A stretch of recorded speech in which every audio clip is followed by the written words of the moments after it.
Hello guys, আসসালামু আলাইকুম। Welcome to our channel Firaz diary. So আজকে আমরা চলে এসেছি একটি রেসিপিতে।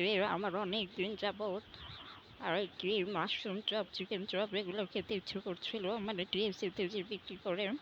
তো যাই হোক, দিন চলে আসলাম। সবাই ফিরাকে দেখে মাশাআল্লাহ বলে দিবেন। ফিরা এখন অনেক দুষ্টু দুষ্টু করে। সে এক মুহূর্ত সে থাকতে চাচ্ছিল না, সে রাস্তার মধ্যে দৌড়াদৌড়ি করতে চাচ্ছিল, তো তার বাবা তাকে ধরে রেখেছে। এই যে দেখতে পাচ্ছেন, সে একবার আমার কাছে আসে তো একবার আরেক দিকে দৌড় দেয়। এরকমই এখন করে ফিরা এখন।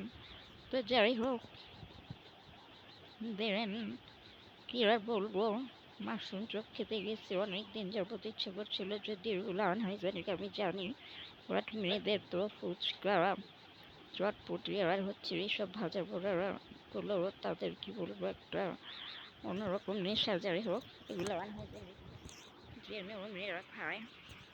তো দেন আমরা পার্সেল নিয়েছিলাম, সেটাও চলে এসেছে। আর আমাদের খাবারগুলো দিয়ে দিয়েছে।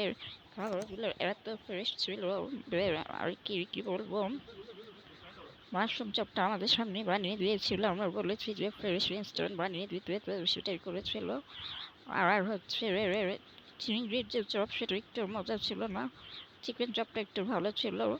তো যাই হোক, আমরা যতটুকু পেরেছি খেয়েছি, বাকিটা আমরা পার্সেল করে নিয়েছি। তো এই যে ফিরকে এখন ফিরে বাবার বাইকে বসালাম, সে তো রাস্তার মধ্যে দৌড়াদৌড়ি করছিল।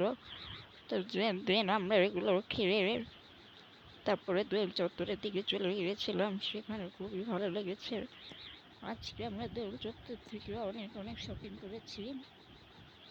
গাইস, তোমরা বলো তো এই জায়গাটা কোন জায়গা, টিএসসি কোথায়, কেউ যদি জানো, গেস করতে পারো তাহলে কমেন্টে জানাও। তো যাই হোক, আজকে এ পর্যন্তই। সবাই ভালো থাকবে, এবং যদি আমাদের পেজ ভালো লাগে লাইক কমেন্ট করবে।